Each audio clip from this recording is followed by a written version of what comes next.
कितना तमाशा बना। Wonderful.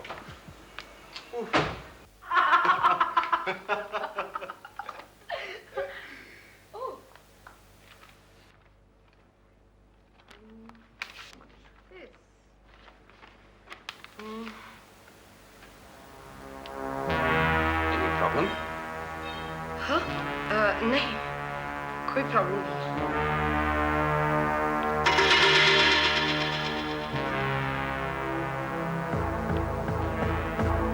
अरे पापा,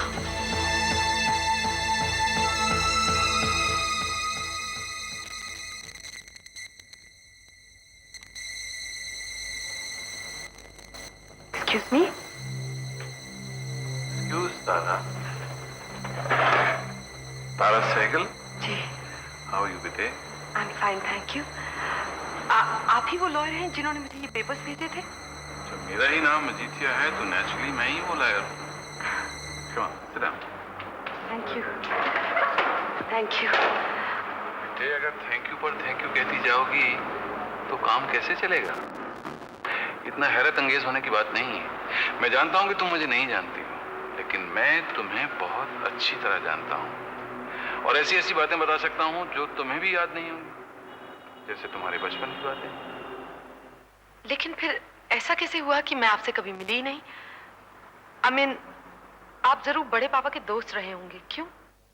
बेटे मैं तुम्हारे बड़े पापा के दोस्त से कुछ ज्यादा था, वो मैं बाद में बताऊंगा। फिलहाल तो ये जो लेटर तुम्हारे पास है ना, उसका कंफ्यूजन क्लियर कर दूं। जी हाँ, मैं भी इसे पाके बिल्कुल सरप्राइज हो गई थी। जब से मिला इसी के बारे में सोच रही हूँ। ये सब काफी अनबिलीवेबल लग रहा है। नेचुरली बेटा, अनबिलीवेबल लगना ही चाहिए। तुम्हें याद है तुमने एक बार बड़े पापा से कहा था कि वो सारी प्रॉपर्टी जो बड़े पापा तुम्हें देने जा रहे थे वो तुम उनके बेटे यानी तुम्हारे पापा अशोक सहगल के नाम कर दें। जी हाँ, उस वक्त सेठ चेन ऑफ होटल्स छुड़ाने के लिए ये करना जरूरी था। Seth chain of hotels Ashok Sehgal ने चालाकी से हथिया लिया था। हाँ बेटा। सच पूछे तो मुझे इन चीजों से बहुत डर लगता है। मैं जैसी हूँ ठीक हूँ, मुझे कुछ नहीं चाहिए। बेटे अपने बड़े पापा की खुशी के लिए भी कुछ नहीं कर सकती तुम? सोचो, सारी जिंदगी उसने कितने कष्ट झेले सिर्फ तुम्हें खुश देखने के लिए, और तुम वो खुशी नहीं पाना चाहती। सहगल की आखिरी ख्वाहिश थी कि उसका सारा पैसा, उसकी सारी जायदाद सिर्फ तुम्हें मिले। मैं समझ सकती हूँ, लेकिन मुझे तो कुछ पता भी नहीं है कि क्या करूं, कैसे करूं। तुम्हें कुछ नहीं करना, तुम वही करो जो मैं बता रहा हूं। ठीक है।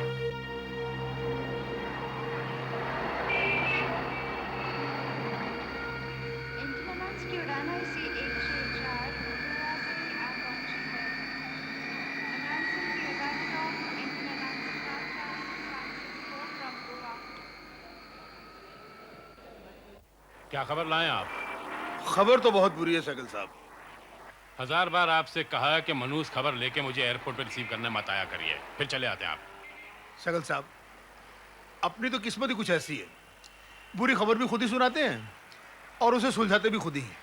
खैर जो भी है सुना दो। आपके पिताजी के मरने के बाद पता चला कि उनकी पूरी प्रॉपर्टी और वेल्थ तारा के नाम हो गई। क्या बकवास कर रहे हैं आप? ये कैसे हो सकता है? तारा ने सारी जायदाद तो मेरे नाम कर दी थी। वो पेपर्स नल एंड वाइट है, क्योंकि बड़े सहगल साहब ने कोर्ट में जाकर सच सच बोलकर अपनी विल चेंज कर दी। That bastard। वकील कौन है उसका? उसका वकील है मजीठिया, जिसके दुश्मन भी उसे दुश्मनी नहीं लेते। उसने तारा का सामान अंदर रखवा के बाहर ताला लगवा दिया और बाहर बोर्ड भी तारा का लगवा दिया। तारा प्लीज, अब इस तरह की बातें करके मुझे और शर्मिंदा मत कीजिए।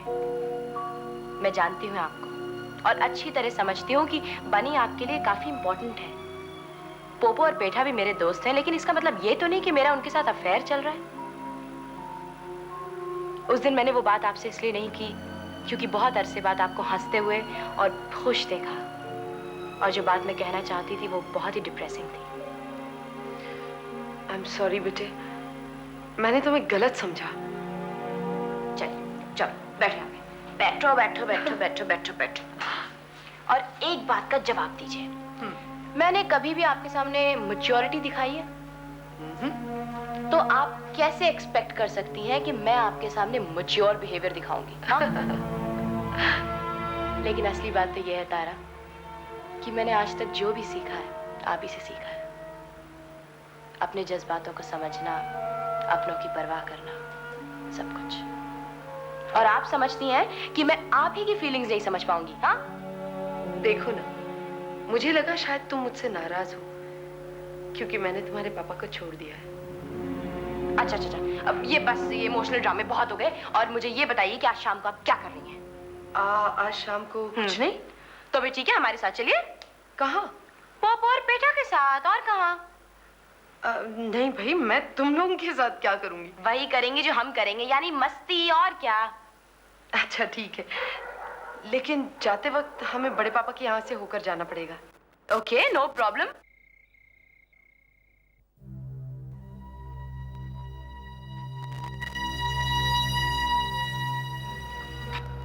ओए, चुपचाप बैठ जा। पागल भालू की तरह भाग रहे इधर उधर। बैठ इधर। आग लगी हुई है मेरे अंदर, आग। बैठ नहीं सकता जब तक ये बुझ नहीं जाती। तो 2 गिलास ठंडा पानी पी ले, शराब से तो और आग भड़केगी। ये पानी से बुझने वाली नहीं है, ये कंचन की बर्बादी से खत्म होने वाली है राणा साहब। राणा साहब नहीं, बिंद्रा साहब क्या?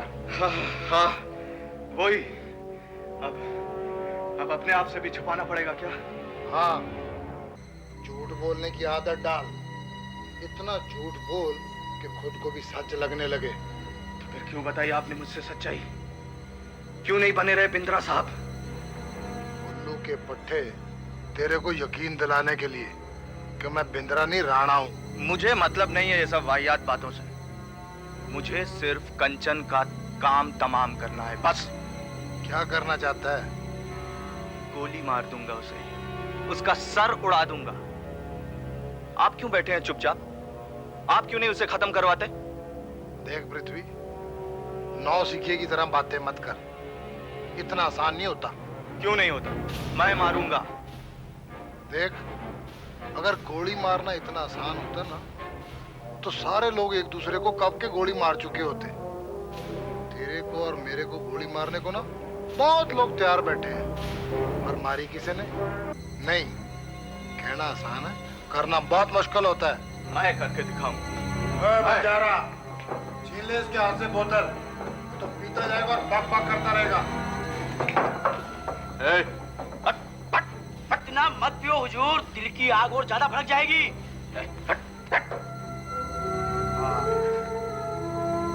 आग। कंचन के घर में आग तो लगा सकते हैं ना, साली चल के राख हो जाएगी। ओए, हरी घास के ढेर में आग नहीं लगती, उसके सूखने का इंतजार करना पड़ता है। थोड़ा इंतजार कर। डायलॉग मत मारो, मैं इंतजार नहीं कर सकता। उस साली औरत होकर हम लोग को परेशान कर रही है, हम मर्दों को।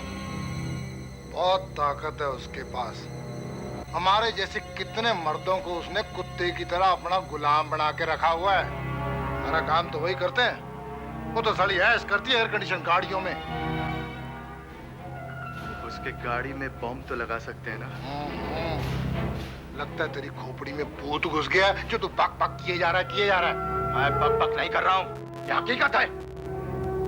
मैं तुम्हारी तरह डरपोक नहीं हूँ जो विग लगा के बैठा रहूं। ये क्या साला कोई नाटक है जो विग लगा के बैठे हो? अरे सच्चाई का सामना करो, वरना एक दिन तुम्हारा ये विग हटाकर तुम्हारी गंजी खोपड़ी पर नाचेगी। दिमाग खराब हो गया तेरा। दिमाग मेरा नहीं, आपका खराब हो गया। ये विग पहन के इतने रास्ते बता रहा हूं लेकिन एक भी नहीं जच रहा है। नचवाना उसको अपनी गंजी खोपड़ी पे। बकवास मत कर, चढ़ गई है तेरे को। मेरे को नहीं, आपके टकले पे चढ़ गई है वो और नाच रही है ऊपर। चुप हो जा वरना एक हाथ मारूंगा ना तेरे को, सारे दांत बाहर आ जाएंगे साले के। मेरे चुप होने से क्या होगा? कंचन तो उतारेगी विग और नाचेगी टकले पे। बंजारा, ले जा इसको, 2 पैक पिला के सुला दे इसको, ले जा इसको। अरे ये क्या पिलाएगा? मैं तो खुद ही पी लूंगा, लेकिन वो तो तेरे गंजे टकले पर नाचेगी। साला उल्लू की तुम ना वक्त को पहचानते हैं ना आदमी की औकात को, इसीलिए फड़फड़ाते रहते हैं और भिखारी बनना पड़ता है।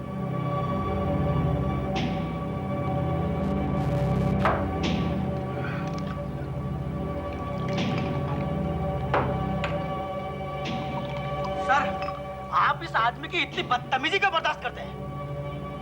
बंजारा, शेर के शिकार के लिए एक बकरे को बांधना पड़ता है और ये मेरा बकरा है।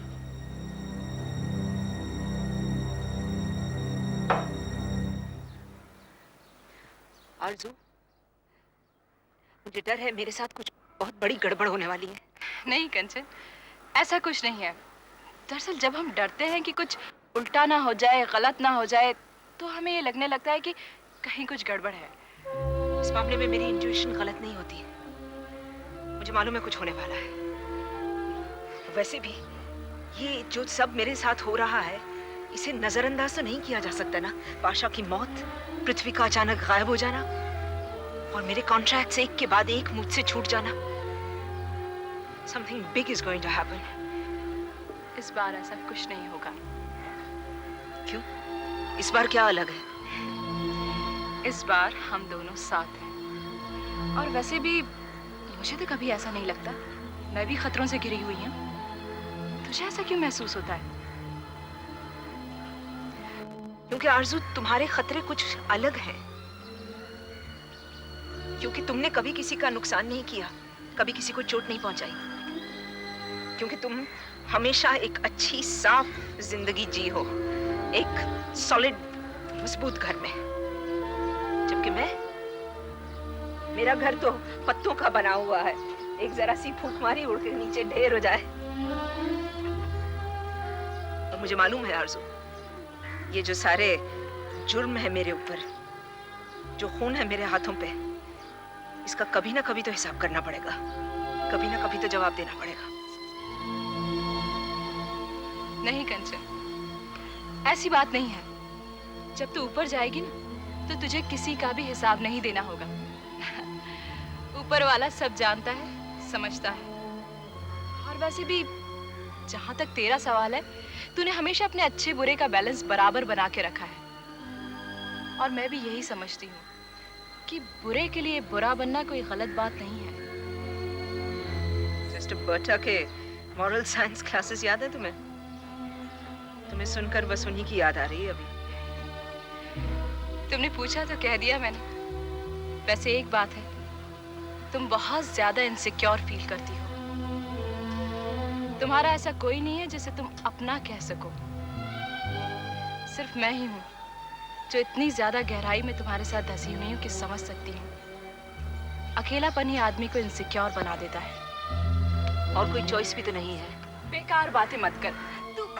तू ऐसा सोचती ही क्यों है? एक बार हम तारा शीना से मिल लेते हैं, उसके बाद में तू ऐसा नहीं सोचेगी। कैसी बात कर रही है आरज़ू? तारा शीना मुझे कभी भी माफ नहीं कर सकते। एक बार उन्हें सारी बातें पता चल जाए ना, उसके बाद जान छिड़केंगी तेरे ऊपर वो। काश ऐसा होता, लेकिन मुझे मालूम है होगा नहीं।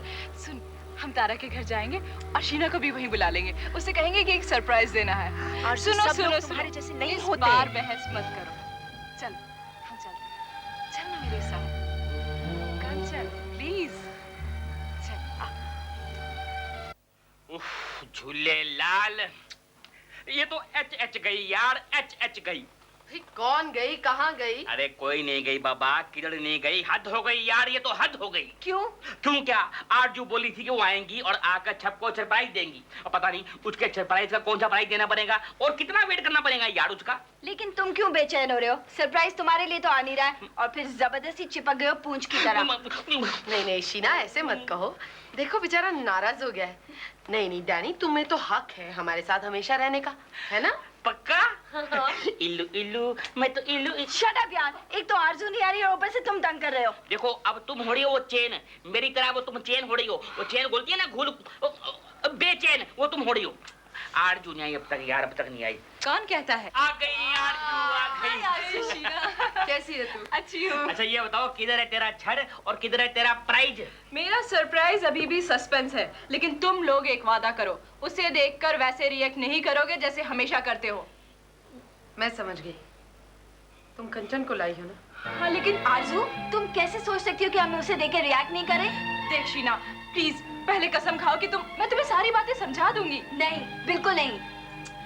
तारा, तुम उसे अंदर ले आओ। जाओ ले आओ। लेके आओ। आई एम टेलिंग यू तारा, मान तो लाई मैं। अरे यार छोड़ो छीना, छोड़ो यार।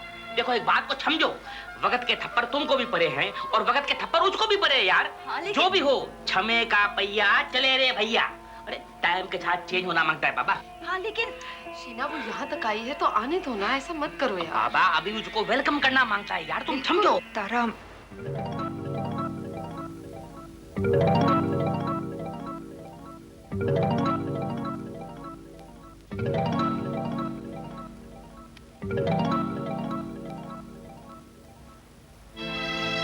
तारा,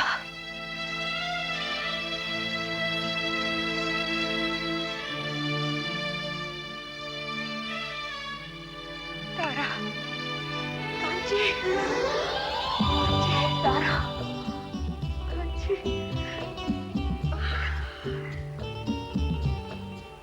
शीना,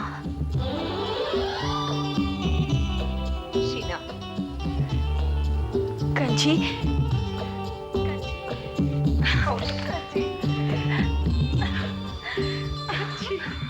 वाड़ हुई वाड़, वाड़ वाड़, WAR वाड़। वाड़, व्हाट एड यूनियन? अरे पूर्ण मिलन हो गया, फड़त मिलाप हो गया, फड़त मिलाप। ये हमारा दोस्त डाली। ये कांची। मुझे एक बात कहनी, क्या तुमने कभी हम पे भरोसा नहीं किया? कैसी बातें कर रही है तू? तुझे हम पे यकीन ही नहीं है? कैसे? तूने कभी ये माना ही नहीं है कि हम तेरे हैं और जिस चीज को तू अपनाएगी उसे हम भी अपना लेंगे। अगर तूने कांची को एक्सेप्ट करने की बात सोच ली है तो इसके पीछे जरूर कोई वजह होगी। तो क्या वो वजह हमारे लिए काफी नहीं है? फिर तूने हमसे क्यों कहा कि हम कसम खाएं कि हम उसे देख के रिएक्ट नहीं करेंगे? तारा प्लीज, मुझे गिल्टी फील ना करवा। तुझे ये बात मान लेनी चाहिए कि जिस बात पे तू राजी है, जिसे तू अपनाएगी, उसे हम सब भी अपना ही लेंगे। लेकिन तारा, तुम लोगों ने कभी मुझ पर यकीन नहीं किया, क्यों? क्योंकि तुमने हमें कभी कुछ बताया ही नहीं और हमसे आके मिली भी नहीं और जानबूझकर हमसे छिपती रही। तुम लोगों ने कभी मौका ही नहीं दिया कुछ कहने का। अच्छा चलो, हमने हॉस्टल में एक बार कसम खाई थी, चलो आज फिर मिलकर कसम खाते हैं कि अब से हम हमेशा साथ में रहेंगे। मेरे बारे में सब कुछ जाने बगैर? आरजू को तो बता चुकी है ना सब कुछ। ए चाड़नी चाड़नी, मैं भी है, हम लोग पांच प्यारे। जैसे वो हाथ में 5 उंगल होती है ना, बंद मुट्ठी 1.25 लाख की।